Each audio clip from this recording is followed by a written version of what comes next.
প্রিয় খামারি ভাই ও বোনেরা, আসসালামু আলাইকুম। আশা করি সকলে ভালো আছেন। আমি আলহামদুলিল্লাহ ভালো আছি।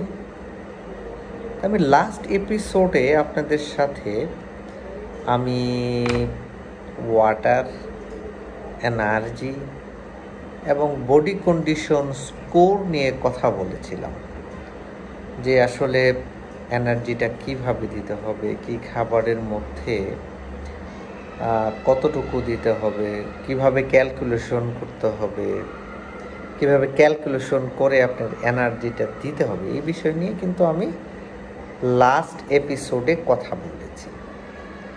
এবং তখন আমি বলেছি যে আপনি যদি ডেইরির ফিড ফর্মুলেট করতে চান, তাহলে কিন্তু অনেক কিছু আপনার কনসিডারেশনে নিয়ে এসে ইটস এ হলিস্টিক অ্যাপ্রোচ, মানে একটা ছাড়া একটা হবে না।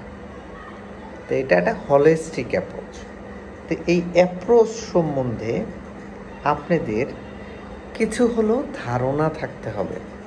যেমন আপনি ফিড ফর্মুলেশন করতে হলে এখানে যেমন এনার্জির খুব একটা গুরুত্ব আছে, যেমন ওয়াটারের একটা গুরুত্ব আছে, পানির, যেমন আঁশ জাতীয় খাবারের একটা গুরুত্ব আছে,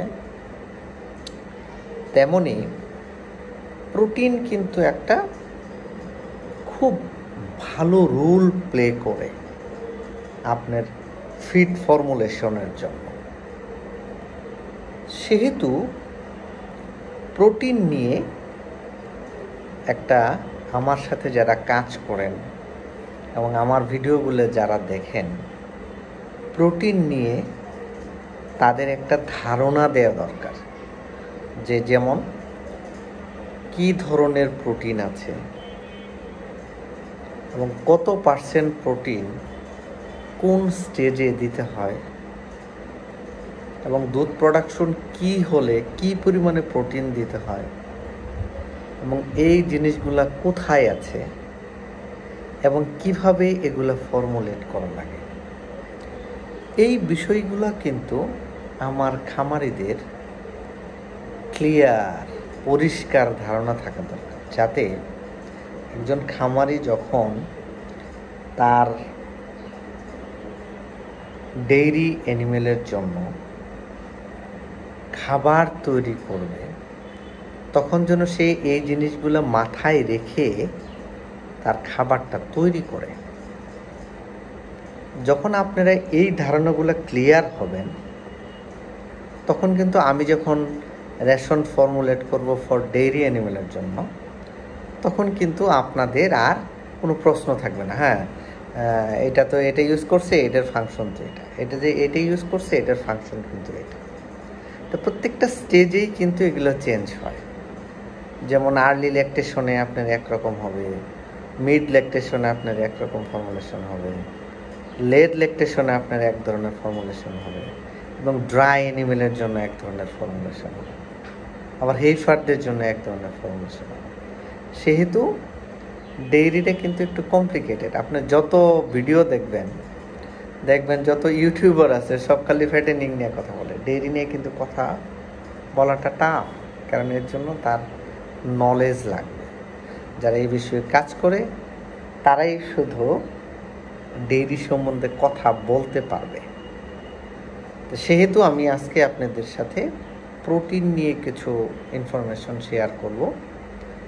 আমি আগেই বলেছি, আজকে যে ইনফরমেশনগুলো শেয়ার করব সেটা জন মোরানের বই থেকে এবং আমার প্র্যাকটিক্যাল এক্সপিরিয়েন্স থেকে আমি আপনাদের সাথে কিছু কথা বলবো। আশা করি এই জিনিসগুলো আপনাদের খুব কাজে লাগবে। তো সেহেতু আমি যে এনার্জির কথা বলেছি, যে এনার্জিটা কিভাবে ক্যালকুলেট করবেন, সেম কাহিনী প্রোটিনের ক্ষেত্রে।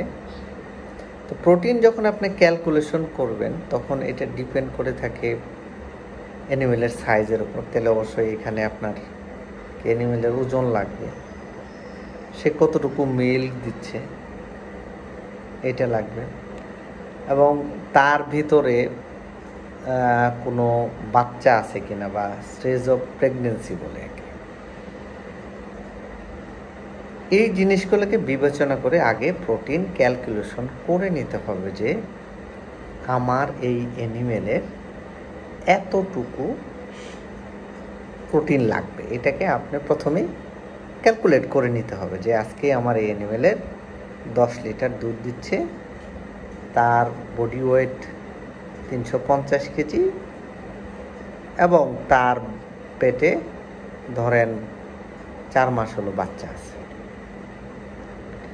এবং তখন এইগুলোকে ধরে আপনাকে ক্যালকুলেশন করে নিতে হবে। দেখা গেল যে আপনার ওই অ্যানিমেলের প্রোটিন লাগবে ফর এক্সাম্পল 157 গ্রাম। এটা আমি ক্যালকুলেশন করে নিলাম ফার্স্ট। ওকে, এখন এইখানে প্রোটিন কেন? প্রোটিন কিন্তু মিল্ক প্রোডাকশনের মেজর ইনফ্লুয়েন্স করে, মানে এনার্জির চেয়ে প্রোটিনটা খুব ইম্পর্ট্যান্ট মিল্ক প্রোডাকশন বাড়ানোর জন্য। সেহেতু প্রোটিনটা ওইভাবে ক্যালকুলেট করে ওইভাবে আপনাকে খাদ্যে দিতে হবে। এখন আমি বলবো যে আমি আগেই বলেছি যে কোন স্টেজে কী পরিমাণে প্রোটিন আপনি ফর্মুলেট করবেন, না আপনি যে খাবারটা তৈরি করবেন ওর প্রোটিন পার্সেন্টেজ কত হবে ডেইরি অ্যানিমেলের ক্ষেত্রে। যেটা যখন আর্লি ল্যাকটেশনে থাকবে, যেমন আর্লি ল্যাকটেশন মানে কি, আপনি হলো যে পিক প্রোডাকশনে যায় 2 মাস পরে বা 2.5 মাস পরে, আর্লি ল্যাকটেশনে আপনি যে খাবারটা তৈরি করবেন আগে কিন্তু আপনি ক্যালকুলেশন করে নিয়েছেন কতটুকু প্রোটিন লাগবে বা। এখন আপনি ফিড ফর্মুলেশনে যাবেন।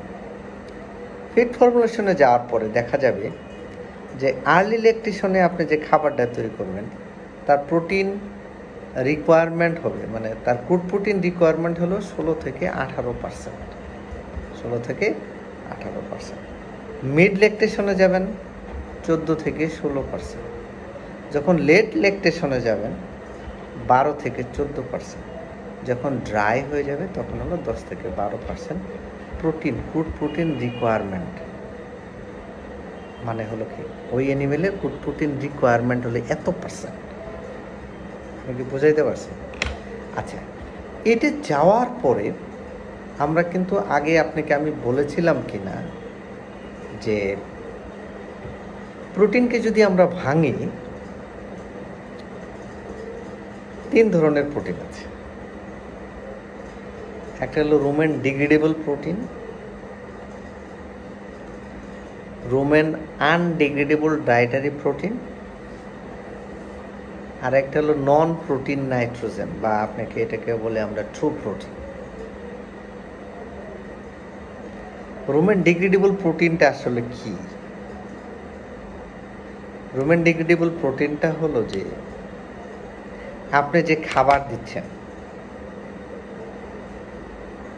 সেটাকে আমরা যদি বলি ডায়েটারি প্রোটিন বলি আমরা, সেই ডায়েটারি প্রোটিনটা কি করবে, রুমেনের ভিতরে যাবে, সেটাকে ভাঙবে, মাইক্রোজ ভাঙার পরে এটাকে আপনার মাইক্রোবিয়াল প্রোটিন তৈরি করে।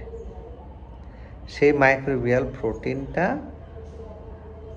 স্মল ইন্টেস্টাইনে যায়, এটা অ্যাবসর্ব হয়। এটা হলো বলে রুমেন ডিগ্রেডেবল প্রোটিন, মানে রুমেনের মধ্যে ডিগ্রেডেড হয়েছে, অ্যামাইনো অ্যাসিড হয়েছে, সেটাকে অ্যাবসর্ব করে নিয়েছে, মিল প্রোটিন বাড়ায় দেয়। একটা হলো আনডিগ্রেডেবল dietary, rumen undegradable dietary protein.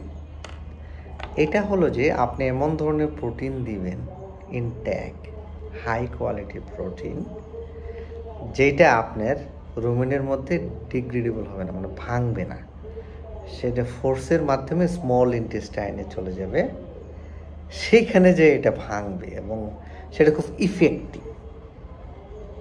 একটা নন প্রোটিন নাইট্রোজেন কোনটা, আমরা যে ইউরিয়া দিয়েছি, ইউরিয়াতে কোনো আপনার এনার্জি থাকে না, এর মধ্যে শুধু নাইট্রোজেন থাকে, সেটা রুমেনের মধ্যে মাইক্রোবিয়াল ফার্মেন্টেশন হয়ে সেটা হলো নন প্রোটিন, আমরা নাইট্রোজেন বলি।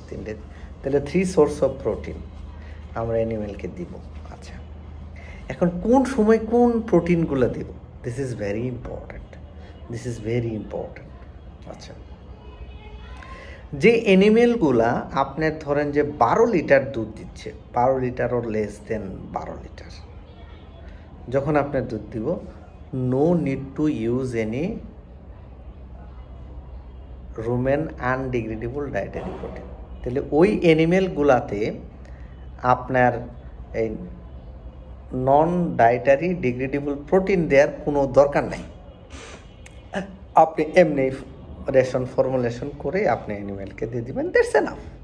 ওকে, যারা 12 লিটারের বেশি দুধ দিচ্ছে, 15 লিটার, 20 লিটার, 25 লিটার, 30 লিটার যখন দুধ দেয়, এইখানে দুইটা জিনিসকে আপনার কনসিডারেশনে নিয়ে আসতে হবে। আপনি যে রাফেজটা দিচ্ছেন, গুড কোয়ালিটির রাফেজ দিতে হবে এবং আপনার রুমেন আনডিগ্রেডেবল ডায়েটারি প্রোটিন দিতে হবে। আচ্ছা, এটা ধরে নিলাম। এখন আমার প্রশ্ন হলো যে, এখন তো আমি নিজেই জানি না আসলে ওই রুমেন আনডিগ্রেডেবল ডায়েটারি প্রোটিন কোনটা, কতটুকু দিতে হবে। আচ্ছা, যখন এইটা আপনি করবেন, তখন এইখানে সবচেয়ে বেটার হাই প্রসেস প্রোটিন মিল, এটা হলো রুমেন আনডিগ্রেডেবল ডায়েটারি প্রোটিন বেশি, যেমন ফিশ মিল এবং ব্লাড মিল। এটা হলো হাই কোয়ালিটি আনডিগ্রেডেবল ডায়েটারি প্রোটিন থাকে। যখন আপনার অ্যানিমেল মোর দেন 12 লিটার মানে 12 লিটারের উপরে দুধ দেবে, তখন কিন্তু আপনাকে ফিশ মিল অথবা ব্লাড মিল আপনার খাবারে কিন্তু ইউজ করতে হবে। এবং এটা হলো হাই। তারপরে good source of undegradable dietary protein যদি আপনি বলেন, এটা কি আছে এর মধ্যে, যে গ্রেনগুলো আছে, যেমন আপনার হলো মেজ বলেন, সরগম বলেন, রাইস বলেন, এটা হলো medium source of undegradable dietary protein. আর পোর যদি আমি বলি, হুইট, টিটিক্যালি, বার্লি, এগুলো poor source of dietary protein, মানে আনডিগ্রেডেবল ডায়েটারি প্রোটিন। এখন আমি বলতে পারি যেমন হাই ক্যাটাগরি যেগুলো ডায়েটারি প্রোটিন আছে, আনডিগ্রেডেবল ডায়েটারি প্রোটিন আছে, এদের মধ্যে প্রায় মোর দেন 69% আনডিগ্রেডেবল ডায়েটারি প্রোটিন। গুডের মধ্যে 50 থেকে 69, মডারেটলির মধ্যে 30 থেকে 49, পোরের মধ্যে 10 to 29।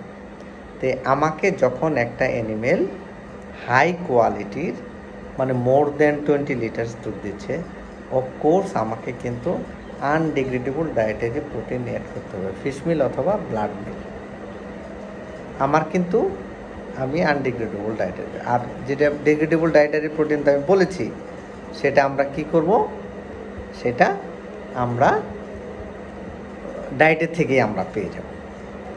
এখন কথা হলো যে আমার এই কিছু আছে, আমি কিন্তু যখন আমি কি বলেছি যে সাপ্লিমেন্ট করেছি, আমি যখন ফ্যাটেন অ্যানিমেলের ক্ষেত্রে আমি যখন কাজ করেছি, তখন কিন্তু আমি সয়াবিন মিল অ্যাড করেছি। আমাদের বাংলাদেশে যেমন যেখানে ব্লাড মিল পাওয়া যায় না, যেখানে আপনার ধরেন যে কি বা ফিশ মিল পাওয়া যাচ্ছে না, সেইখানে কিন্তু আমরা আরও কিছু সোর্স আছে যেগুলা মিডিয়াম কোয়ালিটির আনডিগ্রেডেবল ডায়েটারি প্রোটিন পাওয়া যায়। যেমন আমরা সয়াবিন মিল, তারপরে কোকোনাট মিল, পিনাট মিল, মুগ বিন, সানফ্লাওয়ার মিল, কটন সিড মিল, হোল কটন সিড মিল, হ্যাঁ, তার এইগুলো সয়াবিন কার্ড, এই জিনিসগুলো কিন্তু আমরা আনডিগ্রেডেবল ডায়েটারি প্রোটিন হিসেবে আমরা ইউজ করতে পারি। তো সেহেতু ইউরিয়া, এখন আমি ইউরিয়ার ক্ষেত্রে আসবো। ইউরিয়াতে কিন্তু আমি বলেছি এতে কোনো এনার্জি নেই। তাহলে যদি আমাদের অ্যানিমেলকে পোর কোয়ালিটির রাফেজ দিয়ে, যেটার মোর দেন ধরেন যে 20% কি বলে দুধ দিচ্ছে, সেইখানে কিন্তু আমরা ইউরিয়া মোলাসেস ট্রিটেড স্টক করে ঘাসের সাথে অল্প পরিমাণে যদি আপনি ঘাস থেকে ঘাসের সাথে মিশিয়ে আমরা কিন্তু আমাদের অ্যানিমেলকে খাওয়াবো, তাহলে আমাদের নন প্রোটিন নাইট্রোজেনের সোর্স ওইখান থেকে মাইক্রোবিয়াল ফার্মেন্টেশন হয়ে সেটা বেশি পরিমাণে ভোলাটাইল ফ্যাটি অ্যাসিড উৎপন্ন করবে, প্রোপানোয়িক অ্যাসিড বেড়ে যাবে, দুধ প্রোডাকশন বেড়ে যাবে। আর আমরা যদি কনসেন্ট্রেটের সাথে ফিশ মিল বা ব্লাড মিল অথবা কোকোনাট মিল বা পিনাট মিল, মুগ বিন, সানফ্লাওয়ার বিন, কটন সিড মিল, হ্যাঁ, এগুলো যদি আমরা ইউজ করতে পারি, তাহলে কিন্তু আনডিগ্রেডেবল ডায়েটারি প্রোটিনটা বেড়ে যাবে। এটা বেড়ে যাওয়া মানে কি, তার মেটাবলিজম রেট বেড়ে যাবে, আর মেটাবলিজেবল এনার্জি বেড়ে যাওয়া বা প্রোটিন বেড়ে যাওয়া, মাইক্রোবিয়াল প্রোটিন বাড়বে, অ্যাবজর্পশন বাড়বে, দুই প্রোটিন নিয়ে অ্যামিনো অ্যাসিডের পরিমাণ বেড়ে যাবে। বেড়ে যাওয়া মানে কি আপনার মিল্ক প্রোডাকশন বেড়ে যাবে। সেহেতু প্রোটিনটা কিন্তু ফিড ফর্মুলেশনের জন্য খুবই ইম্পর্ট্যান্ট। তো আজকে প্রোটিন সম্বন্ধে কিছু হলেও আপনাদের সাম্যক ধারণা দিলাম, এনার্জি সম্বন্ধে আপনাদের ধারণা দিয়েছি, প্রোটিন সম্বন্ধে দিলাম।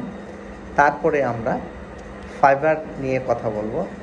এই ফাইবার নিয়ে কথা শেষ করার পরে আমরা ফিড ফর্মুলেশনে চলে যাবো, যে আমরা কীভাবে ফিড ফর্মুলেশন করব ফর ডেইরি। আজকে এই পর্যন্তই। ভালো থাকবেন, সুস্থ থাকবেন। আল্লাহ হাফেজ।